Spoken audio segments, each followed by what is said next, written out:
Hi everyone, welcome to North and South podcast. This is Tim. It's a real honour today to speak to Barb and Mike Brennan of Bootle Action Group. This is a politics podcast, a bit of a local community. So we're going to find out today about these two people, what Bootle Action Group is, and just get the information out there of the good work that's going on in the community. So folks, would you like to introduce yourselves? You go first. Hi, I'm Barbara Rouse. I do a lot of voluntary work in the community, have done for a lot of years, love everything I do, get very frustrated at times with certain issues, and but we always try and keep positive if we can, but it can be difficult at times. Well, Mike will tell you about Bootle Action Group and when that started. I'm Mike Brennan. I've lived in Bootle only 45 years. We're both up by the Mons, actually, which is why we've been quite interested in this McDonald's saga that's going on. Yeah, so do you want me to tell you about Bootle Action Group? And yeah, that's fine. Just so everyone knows, I live in Bootle too, and the Mons is like an ancient pub which is linked with the big battle from World War One, Mons in Belgium, I think. And it's just closed, and there's rumours of a McDonald's moving it. But Mike, the floor is yours for Bootle Action Group. That's been squashed. Yeah, so where it all kind of began was, I mean, I've always been very community minded, I'm very proud of where I'm from, and I want to see it better and it prosper, basically. So I've done volunteering over the years, not as much as Barbara, but social media is it can be a bit of a platform for people having a whinge, moan, and venting frustrations, I think, more than anything. So what happened was I was joining quite a few of the local groups on Facebook, and a common theme back then, and nothing's changed, is the litter, the rubbish, the fly tipping. So I thought, I'm sick of reading about it, and I thought, what can I do? So I thought, maybe if I do like a community litter pick. So what I did was I got in touch with the council and said, look, I want to start up a once a month litter pick. Can you help? Because I don't know what I'm doing. I don't know where to start. What the council did was they loaned us some litter pickers. And on Facebook, I set up, we didn't have an official Facebook page at the time. It was just information sharing into the local community groups. And I said, look, 2016, I'm going to do this litter pick. If anybody wants to join us, you're more than welcome. Just put all the details on. About March 2016, I think. So the weather wasn't great. Anyway, on the day came, and it was absolutely torrential rain. It was chucking it down, and I thought, no one's going to come. The meeting point was by the Mons, and I thought, you know what? It doesn't matter because I'm here. And if I'm that one person today making a difference, then that's all that matters. Do you know what I mean? The people started turning up one by one. And I think in the end, there was about 15 of us all out in the rain. We were out for 2 hours. And that's where it began. That's good. So in 2016, you're picking up this kind of theme that there's rubbish everywhere. And again, I do think it is an issue. Yeah. My son, last year, I was out with my son going to the park, and he said to me, Daddy, why is there like rubbish all over the floor? And when a kid asks a question and they just break through, you kind of like the way that you accept the way things are sometimes. And I thought, it's a really good question. Why is the rubbish everywhere? Is it down to people? Is it down to the council? Is it down to whoever? Now, we know councils have had the budgets cut by up to like 50% over the last kind of 14 or so years. And it does seem to be a big problem in the area. And Bootle's a fairly deprived area, but as you say, we've got proud people here and people who want the best for the community. And there's always going to be a minority of people. So you got 15 people on a really rainy day. And then did things kind of pick up from there? Yeah, so it became like a monthly regular thing. And to be honest, we had quite a good turnout on the litter picks, and we try to cover as much of Bootle as we can. And obviously, there's some places where it's not needed, and other areas worse than others. So it just carried on monthly. You know what, Tim? It hasn't really changed an awful lot. I know we're trying to be positive, but it hasn't. And on Facebook over the last week, I've been reading so much about people complaining about the rubbish and the meths that live in this area.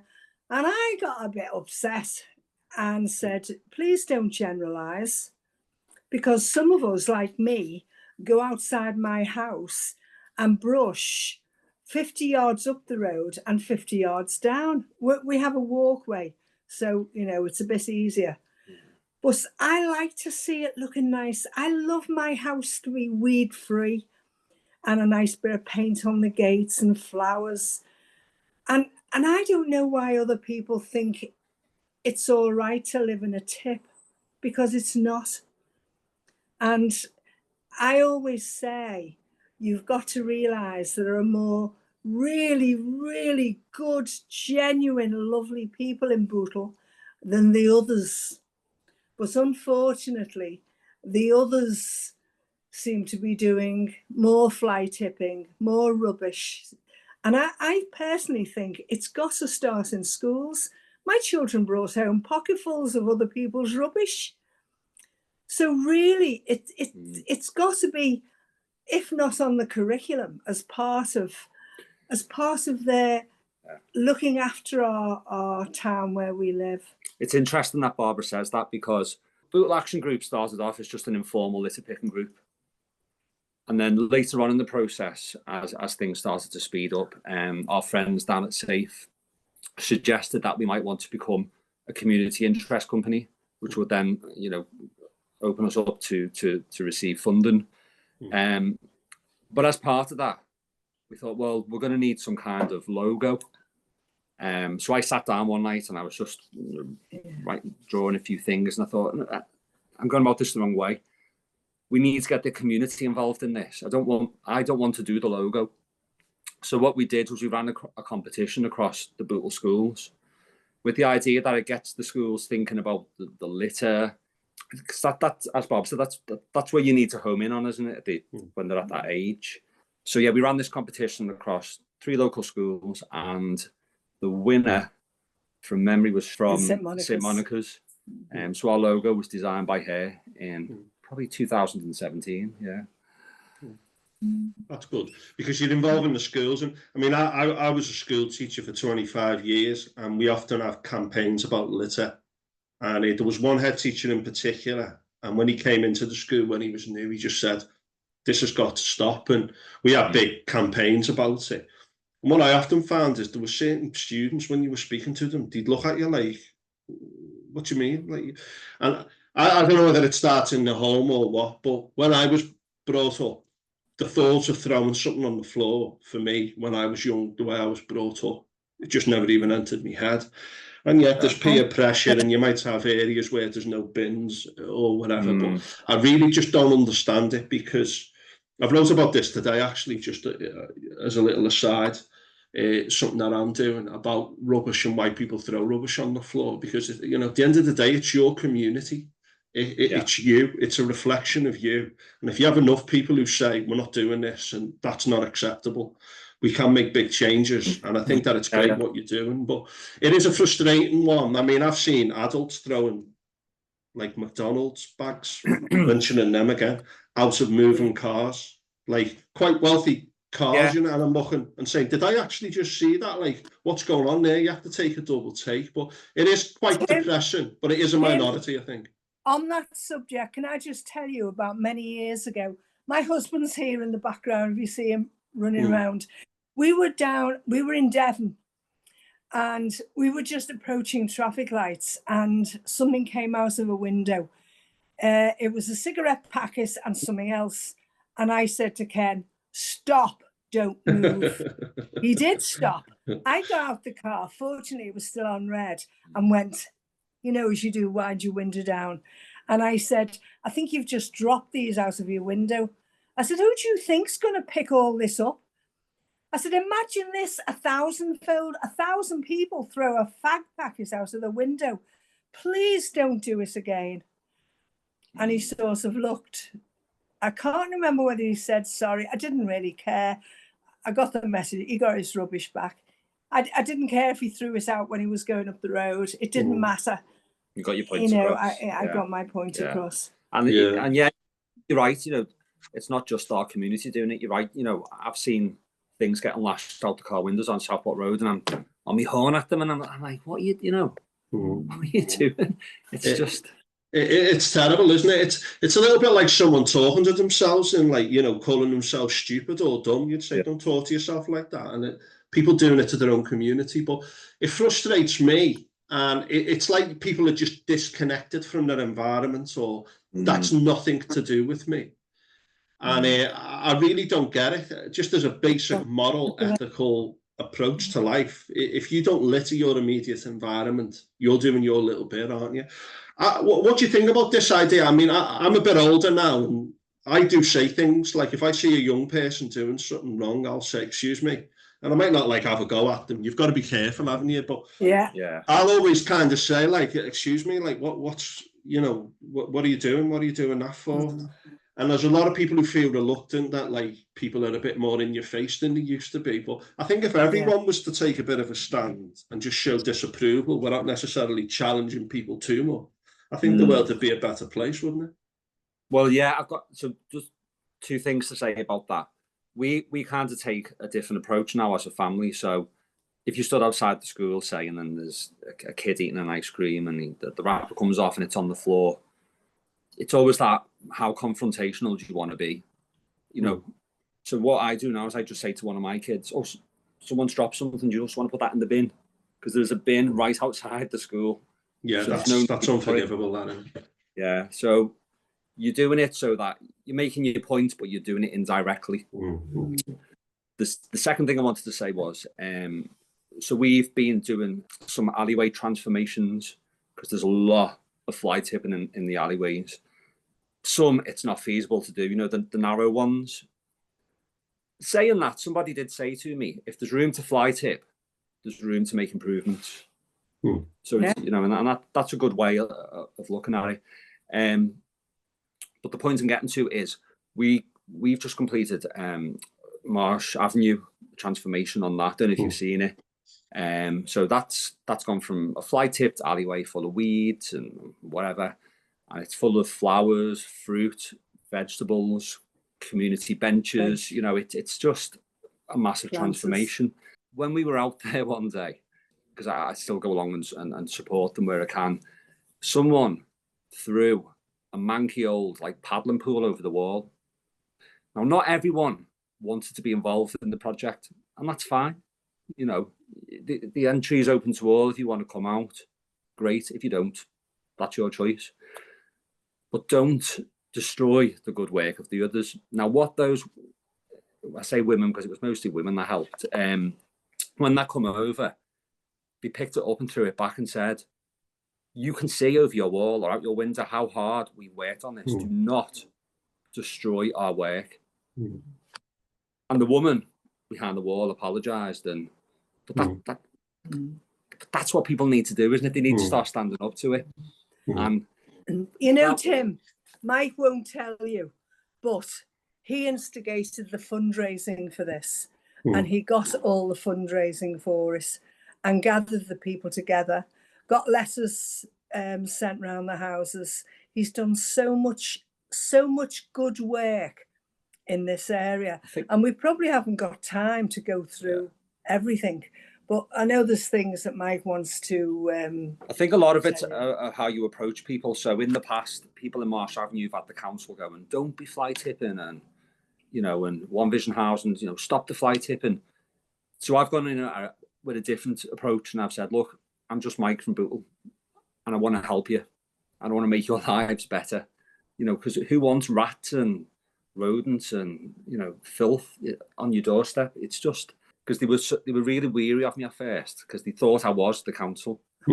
But I convinced them I wasn't, and I worked with them, and that's what we've achieved. That's fantastic. And I know, New York many years ago had any broken windows, any graffiti, we get it covered up straight away, like a presentational thing. And it doesn't always deal with the underlying issues, but that was something that divided opinion. But I know that there was a thing about men throwing I forget which country it was now, which community. There was a thing about men throwing rubbish on the floor from the cars, and they did one of the most effective things to reduce it was they put posters up, like saying men respect this area, and that was the single biggest thing that led to a reduction in waste. And I think sometimes you have got to think outside the box and say, right, what's happening hasn't been working, so what can we do? I mean, getting a letter through your post box saying, is someone who's willing to like get involved in your community. So are you getting people to deliver, to arrange days when you're going to improve a community, and then it's up to people to get involved? Is that how you kind of operate as a CIC?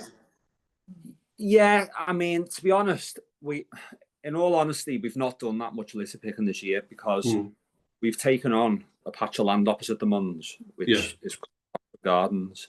And a lot of time, effort and money is going into that at the minute. Fabulous. And it shows. So we've not done as much litter picking. What we would do to get the word out is we would advertise on social media, but we know that's not the best way, because when we've done litter picks in the cemetery, for example, people have said to me, I didn't know about this, and I've said, oh, you're on Facebook? No. You're on any social media? No. I used to get the Bootle Times and stuff. Yeah. And you mentioned earlier on, didn't you, about community newspaper? And I think it's so important to get something like that back, because we know not everyone's on social media. You know, something else, just following on from what Mike was saying, what he's also done is encourage people to start up their own activities, to look at what they've got, see the photographs of Marsh Avenue, and you can have this social area, and somebody's made a little bar area, and it's all empty bottles and things in it, but it's a nice touch, and they do take their own if they wanted days like this. But it's encouraging people to take a pride and respect in their area, and this seems to be happening. You wouldn't think so with the comments on Facebook. But you mentioned broken window before, but there is a theory, isn't there? The broken window theory. You know, if something looks downtrodden, then people will treat it downtrodden. I think there's definitely truth in that, isn't there? I mean, if people show pride in their environment and they feel pride in it, and again, a lot of it's to do with investments and socio-economics. We know Bootle's an area hit hard by the closure of the docks and industry. We get all that, but it's how we move forward, isn't it, as a community? I think it's so important. Now, Bootle Action Group, you've got a Facebook group, haven't you? You've got about 4,500 in Bootle Action Group. And I just checked then, the census for 2011 was that there's about 51,000. So let's say there's another 2,000 or 3,000 since then, for argument's sake. You know, it's not far off 10% of the population of Bootle being on that group. Now, not everyone checks it all the time, but you just mentioned about like local newspapers going down, and these kinds of, like, they call them news deserts, don't they, now, where people don't know what's going on. They don't know what the council's doing. They don't know about community initiatives. They don't know about these kind of things. And it is a problem. And that's where I think you're filling that vacuum, particularly with all the cuts to local government, of people coming together and saying, right, let's do what we can constructively to improve things. And I think that, as you said before, like, you're focusing on this, but you want people to come up with their own little things. Just mentioning 2 quick examples. We had terrible snow on Christmas in about 2011, 2010. And I remember everyone was out on the street cleaning the path, and we were all waving at each other up and down the street. And I remember thinking, I can't remember the last time I saw half of these people. There was like a real sense of community, and everyone was laughing, like a blitz spirit. And during COVID, when people were out hitting the pans and all that, I thought, you know, regardless of how tokenistic it might be, but this is people getting out and just being together. And I think when we lose that, and people like living in their own homes, and they don't even live who lives, I mean, people might know who lives next door, but they might not know who lives 2 doors away. I just think that's a sad state of affairs, and that's what leads to this not being interested in what's happening outside your door. And I think it's sad. Can I just add something? People are also afraid, if you like, of neighbours, and it might be a house of multiple occupancy. They don't really know what that means, but they know that there's a lot of young people coming and going. They are frightened of I can't think of the word, not the unexpected, what they don't know. Yeah, fear of the unknown, not knowing who's there. Like walking along the canal and there's a gang of 5 lads, but you've got to go past them with your little dog. And when you go past them, they can quite easily say, "Oh, hello, love, you all right? Oh, that's a lovely little dog." And right away, that fear of the unknown, it's diminished because we can't generalize. Our young people can be the best in the world, like our community, but it's just the minority. That's what we've got to understand. I think the council have got a massive task ahead. I mean, they've started up this campaign out on the Wi-Fi tip. They've got £50,000 off the government. I'm dubious about it. I'm dubious about it for a few reasons. One, they've not really involved local community groups such as Bootle Action Group. We could have worked with the council, but I don't think it's going to solve anything. I think it's just going to be a stick and plaster. I don't know. I mean, they've had enforcement officers knocking on the doors, asking people, do you know what days your bins go out? Do you know that fly tipping's wrong? It's a series of questions. Now, this is happening around the Cambridge Road area, okay? And the council have been in, they've cleared some of the entries. I went down Sydney Road today, and the entry that was cleared in the last few weeks is full of single beds, mattresses, wardrobes, bin bags, and this is whilst this campaign's going on. So I'm just not sure. That's a lack of joined up thinking, isn't it? That's like a power thing where I've done it myself, where if people or a group comes up with a suggestion, as soon as like the authorities see that, oh, we're not fully in control of that. No, we can't do that. You know what I mean? Instead of saying, let's use your expertise. We know we're getting cut to the bone. We know this is a big problem. You're in the community. Let's work together. Let's come up with some ideas and some suggestions. You know, Tim, the council could help in a lot of ways, but one way particular, as far as the cleansing teams are concerned that they send out, I swear they don't give them the facts and figures of what they're doing and why they're getting paid their wages. We see it all the time. You'll get the guy that's walking along the road and he passes. We've seen it. We're not saying anything this isn't true. They've got to get that pride back. And if they don't, and if it means following them around, maybe seeing what they do and don't do, you know, I don't know, pride and respect. Please, we've got to get that back.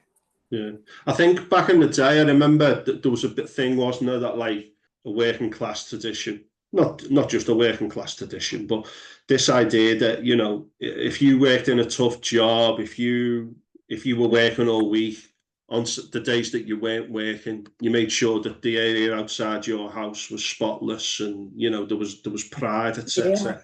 And I do feel like that kind of the idea of getting your own house in order.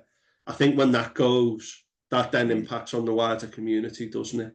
And I mean, I've been walking around Bootle Strand recently, taking some photographs. I remember Bootle Strand when it was rammed and stuff, and the shops near my house, no one's there anymore. It used to be absolutely rammed on a Saturday, or people getting the shopping. And there are changes in the community where people are out less and people don't mix as much. And I think that's worse for everyone when those kind of things become the norm. Yeah. I mean, one of the things I was going to say before as well, when I was saying about the council having a massive task, there's parts of Bootle now which are, you know, you've got 3-bedroom traditional terraced houses that are becoming HMOs. No one knows who lives in them. And it is having an impact on the rubbish. It's a transient community, especially around Hubert College. That old part of Bootle, it's gone. I think a lot of it went, you know, when they demolished all the houses. And the rubbish is just out of this world. And I do think it's because it's so transient down there now. How do you deal with that? But they had, when they had the skips, quite a few years ago, we had a rota of when skips would be delivered to your area. And it worked very well until the contractors got wind of it and they decided to dump the rubbish in it. And for some unknown reason, it just stopped. And it was really a good idea. People knew when the skip was going, and they... See, this is where I think the council should be working with the community more. So in Orwell Park, you've got a councillor. I think he's independent, but he does stuff weekly with the community. So the skips are dropped off in Orwell Park. Say they picked these 6 streets, but on that day that those skips come, they're getting all the residents to come out and work together. So, as Barbara was saying, Sefton councils are saying, well, we don't like advertising where the skips are because you're getting builders coming up throwing the waste in. But that won't happen if all the community is out. You know, they can stop that happening. If the skip is just left on its own, then it's a free for all, isn't it? Yeah. But that's where there needs to be ideas and things need to be thought through as much as possible. I mean, I'll give you an example. My dad cleaned his shed out the other day, and he's been the tip twice in the last few days. And you know, he can get it all in one area, and then he can take it all down. And you know, not everyone can do that. And I've had it myself where you phone the council about coming to collect something, and it might be weeks ahead and all that stuff. And if you live in a street where there's not much, you haven't got a garden or whatever, it doesn't look nice and it isn't good. There are problems, but this is where there needs to be joined up thinking. And that's where I think Bootle Action Group is so important to filling in that gap, if you like, in the local provision. So you've got the Facebook group. Now, people just share general information on there that affect Bootle as well, don't they? As well as fly tipping and rubbish. I've seen a lot of stuff to do with fly tipping. Now, you're the CIC, which is a community interest company, like an early form of charity. So can people make donations and get involved in Bootle Action Group? Is it better to approach through the Facebook group? And how does it work? The group, the way it operates now, is sort of at a standstill. And that's purely down to time. Yeah. I can't, you know, I've got my family and work, and it's that commitment, isn't it, to do so much and get tons of funding. And so at the moment, our main funder is European Metal Recycling. That's where our funding comes from. And that's because when we became a CIC, we were thinking, well, where do we go for the money? And I said, didn't I, why don't we ask all these local businesses to contribute? And I wrote out to hundreds of them, hundreds. And the only one that came back to us was European Metal Recycling. But we've got a really good relationship with them now. 5, 6 years. Yeah. There was historic issues with them because of there was fires, wasn't there? But that we've worked with them now, and since then, since they've reached out to the community, it hasn't happened again. They've took us down to the site. They've showed us what measures they've put in place. You know, it's being transparent with the community, and it's worked. So they've engaged with yourselves to help with a community cause, and they become better themselves through transparency and getting. I mean, again, that's a fantastic, you know, kind of example of the community, local business. And as you said, it'd be great if the local council were more involved. And once you get all these different people coming together, and then more groups coming up and starting up, that's basically what we're looking for in the long run. So can people get involved through the Facebook group in the first instance? If people are interested in getting something sorted, they can do their own one. But if they post on Facebook, that's the first point of call, if you like. Yeah. And to be fair, it's not just us. That there's loads of individuals out now litter picking, you know, but they just do it off their own back. They do. On our group, Tim, we've got a lot of people, different people. Some don't want to be involved, but want to know what's going on. Some want to be involved, us only on their terms, sort of thing. If they're working, they'll only come for an hour or whatever. There are others that are disabled and can't help, but they love seeing what we do. And they're the ones that will say, I've put a donation or I've got a donation. Can you private message me with your bank details? And they've done this. And I think it's just fantastic. People do what they can in their own way. Yeah. I just wish we had more. Yeah, I mean, more volunteers. Something that we have to go out doing our litter picking. It's public liability insurance, which is fair enough, isn't it? But it's something like £240 a year, you know, which is not a too insignificant number, but it is to us, and it's. We've had members of the community fund that for us, which is just brilliant, you know. So, you know, that's great. Yeah, you've got your big employers who are giving us money, but there's also people who live here sending us money, so that's great. What those people are saying is, we can't be involved for X, Y, Z. You know, they could have a disability, or but they support us in other ways, and that's fine too. Yeah. One good thing about Bootle Action Group, and somebody put a comment on about this the other day, was because there's no local newspapers anymore, they rely on groups like ours to find out information. So people have been asking, what's happening with this empty shop on Stanley Road that's being done up, and they're finding out through the group. So it's you know, it's another way of getting information out there. So yeah, we are predominantly an environmental group with a bit of lobbying, but we're also a bit of an information portal. And it's just the way the group's grown. Things just happen, don't they? And Mike should tell you more about Oxford Gardens, which is just up there from where I live, how he started it. And, you know, with not, like, people will dip in and dip out, and you can't always rely. Sometimes Mike's up there on his own, depends how my knee is.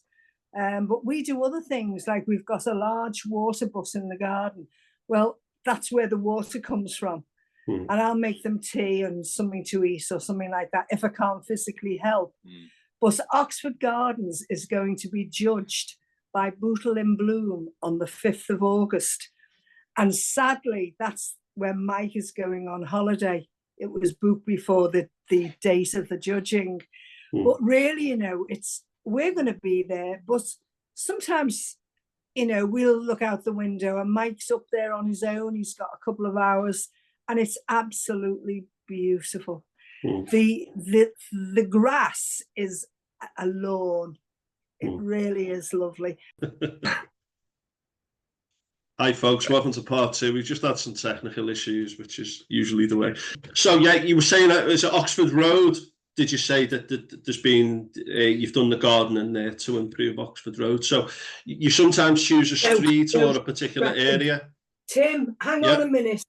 It's Oxford Gardens. Oxford Gardens. A stretch of land opposite the entrance to Hillside High School on Southport Road.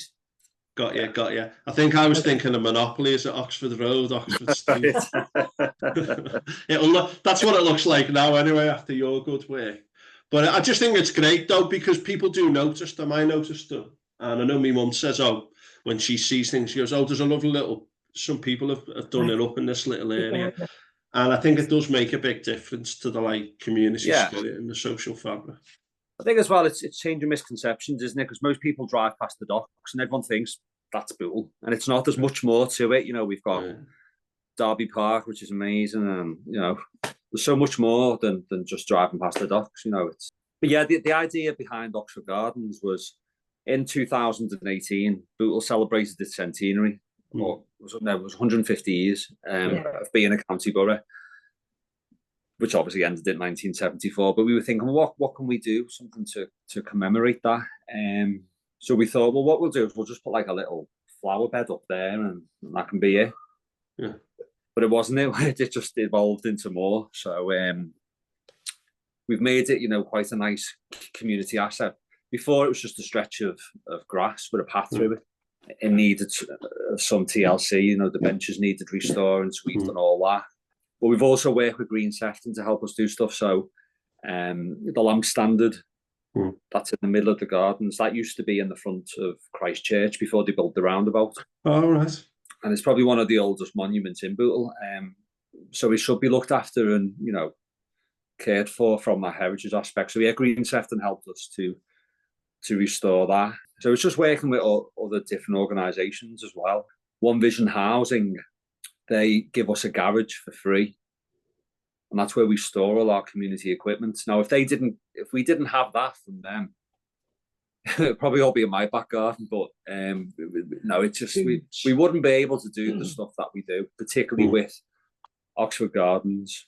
And we're helping them. So, and it's twofold, isn't it? So, what we're doing now is I met with some representatives from One Vision Housing the other day, and although we've not actually instigated any litter picks ourselves this year, we have been helping other groups.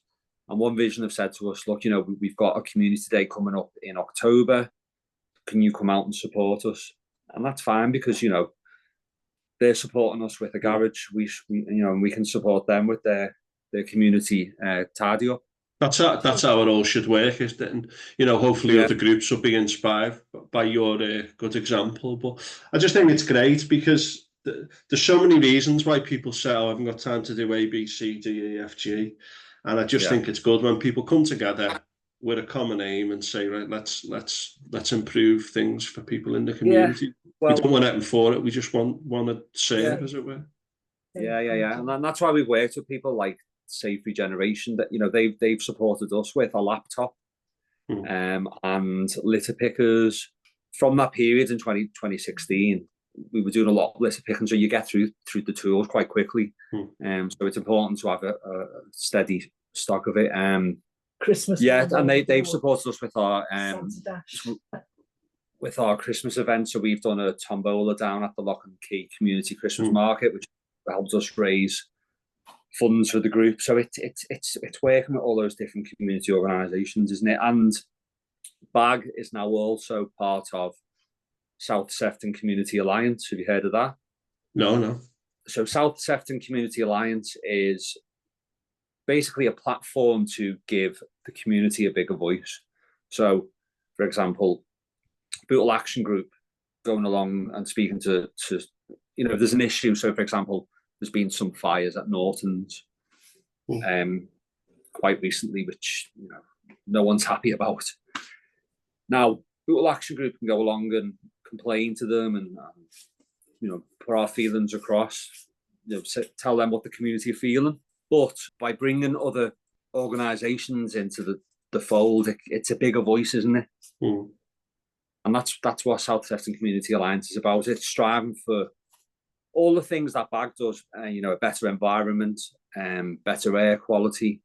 But there's more of us now. Non-political, Mike. Yeah, we're not, and it's a non-political group. It's just people that live within South Sefton wanting to make life better.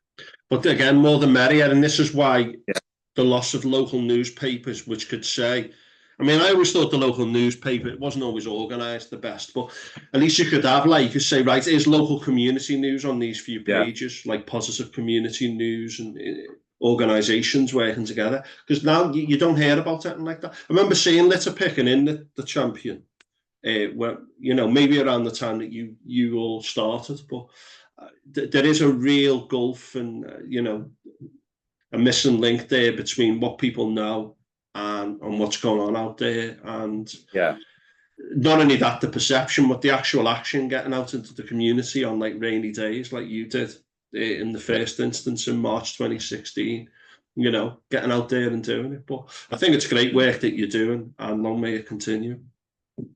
Yeah, and I mean, just going back to the white fly tip campaign earlier on, I probably sounded too negative. I'm made up, something's happening, you know, because it could be. I'm just not sure of what the legacy is going to be. Yeah. So Marsh Avenue, for example, that has got a legacy. Yeah. Can't see what the legacy of this is going to be once that £50,000 has been spent. So, you know. What do you think's been the impact of, when I was young, alleyways were like no-go zones, and they introduced those fences, didn't they, where only people who live in those houses can have a key. However, people who live in there can still tip. But how are you finding the problem with fly tipping? Is it like people just do it in areas that they can get to, even if they can't get into alleyways the way people used to? How does it kind of work? Well, there's different types of fly tipping, isn't it? There's, like, you know, you've got your industrial fly tipping down on the industrial areas of Bootle, which is, I mean, I had cause to go down there a couple of months ago, and it's shocking. I just don't think the council even touch those areas. It's just that bad. Fly tipping in the alleyways, it's the residents doing it. If there's alligates up, can only be one person doing it. Yeah, they're the ones doing it. Yeah. One group doing it, which is the residents. But also you've got a lot of rented properties in Bootle, and going back to that whole transient thing, you know, if a tenant leaves a load of stuff in the house, the landlord probably just tips it in the entry. And we've had incidences of that reported on Bootle Action Group. You know, people asking us, you know, I've just seen someone doing this house up and they dumped all the stuff in the entry. What do we do? And we can only advise them, you know, speak to the council, ring the council. People can be wary about doing it. And in the past, the council have said, well, you need to go to court, and this puts people off, you know. But what it needs is, if there's one bad egg in the street and all the other eggs are good, well, all them good eggs should be standing up against the one bad egg, shouldn't they? And then no one becomes a target for, you know, any backlash, so to speak. Yeah, I think there's truth in that. If everyone takes responsibility on a street, it's instead of like divide and rule or whatever, or not getting involved. But there are loads of positive stuff going on. I mean, I talk about Marsh Avenue, and that's because we've done that. Currently, we're working on Earl Road entry, and we've got another 2 in the pipeline. But there are some that have been done in Bootle already, up by the old Johnsons, Rufford Road, or all them. They've done it themselves, you know. So it doesn't necessarily need a group like us to come in. The community can do it themselves, and it's been proven. Well, I just think it's fantastic anyway, and I just wish there was other ways that we could get this out there and get involved. But I think first and foremost, I think people need to take responsibility for themselves and their own little area, but then come together, educate, come together, work together, and, you know, we all get better together, don't we? But is there anything else you want to add before we finish? All I was going to say was it's all about community, isn't it? So, you know, the council are telling us that it's costing, I can't, the top of my head, something like $500,000 a year to clear fly tipping, right? So it's like, we'll put measures in place to stop it, bring back community skips. Now, they are doing that, but not as widespread as they should be. It's going to cost money to put those skips there, but if they're spending it clearing the fly tipping anyway, it's a no-brainer. But what that does is it makes the area better because it's cleaner. You know, the fly tipping is sitting there for weeks. Well, if people have a way of getting rid of it straight away, then it's not going to have a negative effect, is it? Tim, I'm back in. Cheers, Bob. I think another important thing is there's a charity not far from where I live called In Your Shoes, and they literally take anything and give it to people who need it, like bedding, anything. And it's a matter of getting it to the right people. So what people throw out often, other people are desperate for it. Yeah, we see it all the time. I'm like, that could have gone to someone. We did a community clean-up with South Sefton Community Alliance up in Netherton a couple of months ago, and the stuff people had lashed behind the wall, obviously it had been damaged through the weather, but you could see that it was actually something decent. Like there was 4 table chairs. Why are people not offering this out to the community? Absolutely. It's just easier to dump it behind the wall, isn't it? It's just... Tim, can I ask you something? Do you have any feelings with our local councillors? I live next door to a guy who used to be a councillor who's no longer doing it, but I'm not really someone who's got the ear of local councillors, as it were. I know in Bootle people say that it's quite long standing, isn't it? You've got the same people who are in there. I do sympathise with councils, the way that they're being cut. But I'm always happy to make contact with them if you know of anyone. No, without making it political. Yeah. I want to know what a councillor's job is. I know they get paid quite a bit of expenses to do the job. I want to elaborate on this, but we have good and bad councillors in all wards, we'll say. You have those that do, and those that don't care, as long as they're still getting their expenses. And I think they should be taken to task. They should do more. I know they say we have surgeries and things like that, and get out into the street and ask the people, You know, I went on a walkabout with one of our councillors a few years ago, and oh, yes, Barbara. Oh, no, Barbara. Oh, that's terrible. Oh, let's do something about that. He never did anything. It's worse than ever, what we were talking about. And I just think there's some great councillors out there. Do we know any? Yeah. But at the same time, if they're not making themselves transparent in all areas that they represent and just stick to a little bit of an area that they just happen to like, I think we all get very frustrated. I quite often say on Facebook, whatever we are saying, I will guarantee the councillors will be seeing it.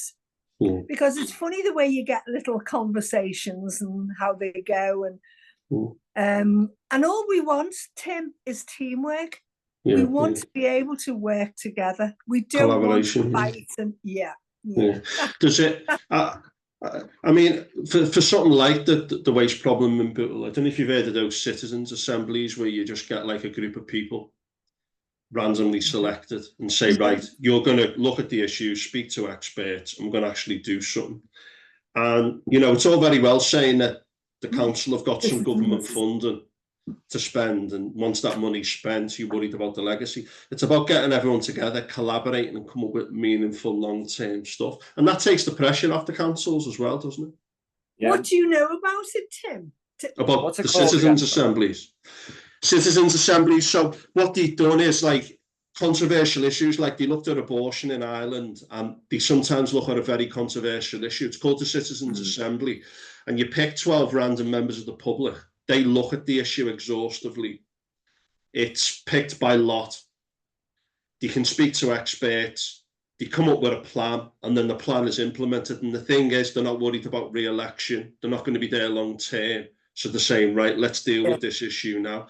But it's something that I think has gained currency. And I mean, even after Brexit, they were talking about getting one to deal with the post-Brexit situation. But of course, a lot of politicians were like, oh, no, we don't want that because they can't control it. But they are genuinely democratic. It is ruled by the people. And then the people aren't thinking, oh, I want to get on me. I want a long-term wage from this. They do that job, and then they go back into the community. So is this a local thing? Because it's strange that neither Mike nor I have heard of this. It's not. It's not really carried out. It's not really considered part of the British way of doing things. It has happened in some countries. It has happened, but basically, it's something that people agree to do to deal with a very difficult issue. But then the people do it without any like axe to grind, and then they come up with a solution, have a crack at it, and then they go back in. So, for example, fly tipping. If the council is spending how much? It could be 500,000. Yeah, 500,000. Sorry, 500. Whatever it is, you say, right, they're spending this, and what's the situation? So they then speak to experts from around the world who've had fly tipping problems and say, what did you do? Oh, this worked. That didn't work. Oh, right, that's right. And basically, they're called citizens' assemblies. I think we should have more of them, because in ancient Greece, they used to do things by lot. So you'd pick it and go, right, I'm doing this for 5 years and then I'm gone. I've got no axe to grind. I'm not trying to get another job. Public service, and then you go. And in many ways, you know, it might spice things up a little bit and certainly get things a little bit more accountable. But citizens' assemblies, I've read a lot about them. They do happen around the world, but I think we need more of them, to be honest, to deal with long-standing issues. Yeah, I think that sounds like a really good concept. You know, it's I don't want to say too much about the council, but they're not the best at communicating stuff, and that's where organisations like that, these, you know, can get the message out, can't they? And speak to people. Yeah, I mean, what a citizen assembly would do is you fund it and say, right, you lot are doing this job. They get experts in, deal with the issue, and then come up with a solution. But what happens is, if you have really controversial issues, you can do it on that as well and go, right, here's what we've decided to move forward. And it takes the politics out of it. But for something like, I mean, if the council is spending that much money on fly tipping prevention, they might as well try something else, mightn't they? And if it means like that, they say to people, if you are going to fly tip, call this number.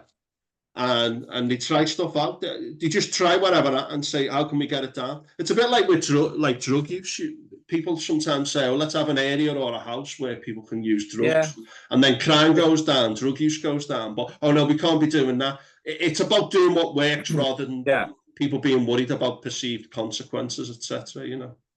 Yeah, I think you definitely need to look at the bigger picture, don't you? And we've had people say to us, so I lived in Germany, and what used to happen was once a month, the residents could bring all the stuff they needed to get rid of and put it there, and the council would take it. And it works. So, you know, it's looking at things like that, isn't it? Well, do you know, if you said to me, though, what countries in Europe do you think do that? I'd have probably said Scandinavian countries, maybe Germany. So that tells you something now about how the Germans approach things, because then you can say, oh, yeah, it is 2 beds. We've got a couple down here who are on benefits, or people who are trying to house a home. It's 2 beds. You know, the amount of waste which we throw away when there's people in need, it is terrible. But I mean, we need to think of radical solutions. It's great what you're doing, but we need the local governments and central government to say, yeah, let's devolve this power. Let's get citizens involved, and let's take it head on. You know what I mean? Yeah, I don't think there's anything in, not to my knowledge, in Sefton. So I know in Liverpool Council we've got something called bulky bobs. Which comes, I remember bulky bobs, yeah. But I don't think there's anything in Sefton. I think there is a pickup. I've arranged one myself, but we had to wait a while. And if you're a family who's saying, like, we need to get rid of this bed, and you live in a 2-bedroom house, you're trying to get rid of a bed. You don't want to put it in the living room. You don't want to put it in the hallway. If you put it out on the street, there's no in the street. These are problems that need solutions. And do you know what? There's going to be someone who needs a bed, who could take that bed, and the council could say, here's a bed. You know, this is where joined up thinking comes in. And it definitely needs looking at. And I think you're part of the solution. So keep up the good work. Right. I'll try. Right, no worries. But listen, thanks very much for all you're doing. And I've put a couple of posts on the Bootle Action Group about doing this and doing podcasts with other people. And I just think it's good that we get this good news out there and advertise what's going on, because people often feel like isolated and, oh, you know, what can I do? But the more the merrier. And people like yourselves are really inspirational, unsung heroes in the community. So keep up the good work, folks. Will do. I'll put details of the Bootle Action Group Facebook group in the first instance in the notes. I'll send you some notes. Thanks for giving up your precious time in the evening as well, because we've gone on a good hour and a half there. So I really appreciate it. No worries. Barb and Mike, thank you very much for your time, and I will be in touch soon. All right, cheers. Thank you. All right, I'll see you later. Ta-ra. Bye. Yeah. Bye.